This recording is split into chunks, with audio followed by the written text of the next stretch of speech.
Love of the Invisibles, How Ash Found Violet. Copyright 2015 by Nazeli Zelian. 6. Breakfast Drive Encounter with Gumper. Violet opened her eyes with the sound of the shower running in the bathroom. The curtains were drawn together, but the morning sun permeated through the narrow opening between them. All of her muscles were tight like they felt after a vigorous workout. What happened last night? Violet thought. Now that she was thinking straight, she could not believe she had completely lost herself to Ash. Yes, it felt beyond great, even magical. She felt that energy coming back again. Stop, she ordered herself. What was she doing? She could not believe that she was capable of giving herself completely to a man she met a day before. To her surprise, she found herself wearing her pajamas, although she did not remember putting them on after last night. Oh, she had to stop thinking about it. Before she could think further, she sensed an aroma that translated comfort and delight to her. She soon found out the source of the smell. It was her breakfast set on the table, vegetable omelette with toast and salad and a plate of fruit. She noticed that there was an empty plate with a half of a toast left over next to her plate. So, Ash has already had his breakfast, Violet thought. Once she enjoyed her breakfast, she got dressed and went down to see if she can get some change of clothes from the hotel shops. After a quarter hour, she had already purchased a pair of jeans and a top, comfortable shoes, and some personal necessities. There you are, she heard Ash say behind her shoulder. We need to get going. With this, he took some of the bags from Violet's hands and directed her to the parking lot through the hotel lobby. It was risky what we did last night. He started to talk while they were on the road again. Please don't talk about it, Violet thought. Okay, as you wish, I won't, he said. But Violet, I need to explain about us. When we were together, that is, Ash hesitated, we generated energy strong enough to give away our location. That's why we must drive as far from here as possible. First explain where you're taking me. To San Francisco, he said. To San Francisco, Violet shouted, startled. Please, calm down, relax, Ash said, concerned. It's not good for the babies. This was too much for Violet to digest. Violet suddenly started to shake the door handle, but it was locked. Let me out! Stop the car! He stopped at the shoulder of the highway and unlocked the door. Violet stormed out, but did not run. She stopped abruptly and looked around. Nothing was around. I'm sorry, Ash said cautiously. I shouldn't have frightened you, or be too honest, open. But it's true, you are carrying my seeds, 2 of them, twins. I can feel it. The biological change in you has already started. I don't want to hear that. Please stop, Violet pleaded, holding her ears, although she knew very well that closing the ears would not help any message penetrating her head if Ash wanted to.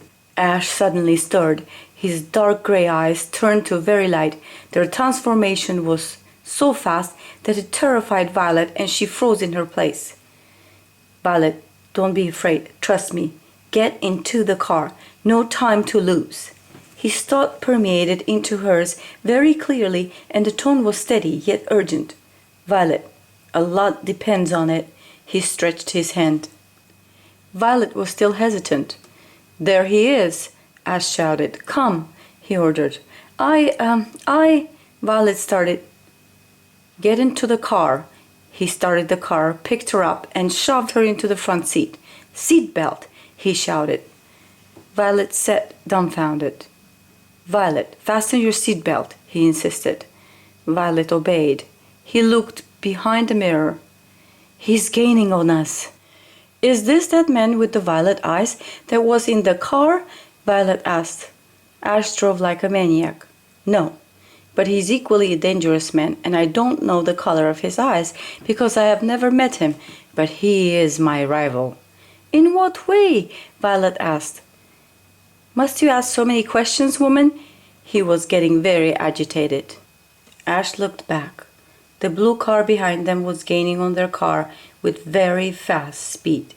"I won't let you take her," he was screaming in his mind. "This man is after me?" Violet shouted, terrified. "I'll take care of him. It's not good for you to worry," Ash said, looking into the rear mirror to check the car racing behind them. "What? Because it is bad for the babies?" Violet thought sarcastically. "Oh, sweetheart, don't start that now," Ash said. "Damn!" "What? First sweetheart, then damn?" "No, damn you, damn him," Ash said, pushing harder on the gas pedal. "Now, Violet, you hold on. And, honey, start blocking my thoughts. You will need that." "What? How can I?" "Concentrate," he said sharply. And then all hell broke loose. He was screaming angrily in his mind, but most of all, in the midst of trying to block his thoughts, in her mind, she would make the words, "Not my woman.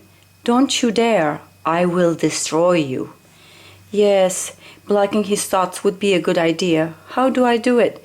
Violet thought, and for a moment she was anticipating an answer, but she noticed that Ash, it seemed, had already blocked her off. She suddenly felt a strong jolt. The car forcefully jumped forward and then came to a halt. Violet felt a strong grip of her seatbelt and a press on her breast and ribs. It happened so fast that she had no time to react. The door opened and a heavy arm pulled her out of the car. She looked to her left and saw Ash's head rested motionless on the steering wheel. Her heart felt like it ripped apart. She felt empty, as if she lost half of her soul. She lost her protector, her meaning of life. It felt strange that she felt that way, but there was no time to reflect. She looked at her capturer. He didn't feel scary or dangerous. He had dark green eyes, like shiny emeralds.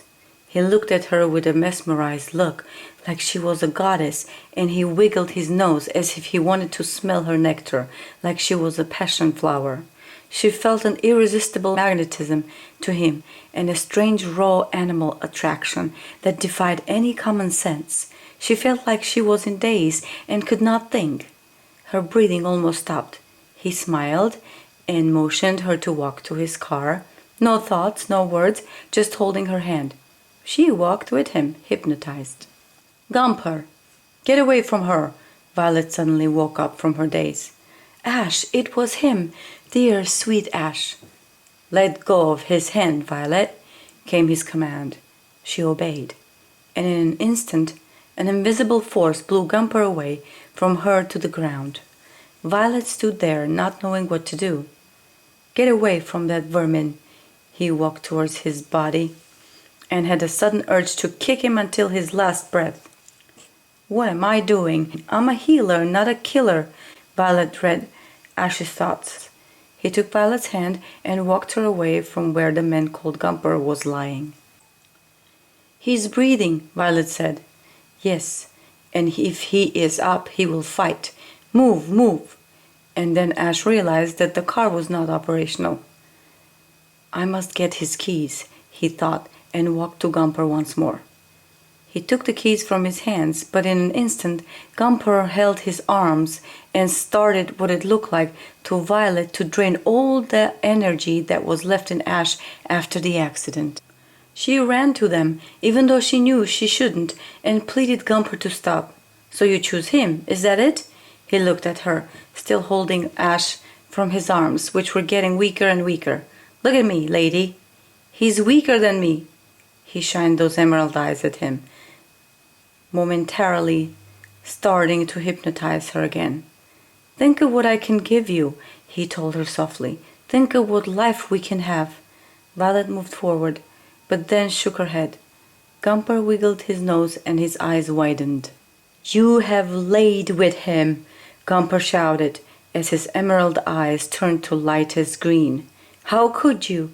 You are intended for me." He shook Ash with force. He couldn't talk or move. "It's over. You will be mine," he said firmly and took a deep breath. "No!" Violet shouted and ran closer.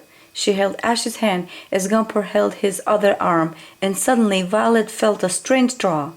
as if her whole being was being drawn out of her, and then she felt a force around them. Ash's arm raised free of Gumper, and a sheer force toppled his large muscular frame down to the ground. "You killed him!" Violet shouted, but that was the last words she said before collapsing into Ash's arms.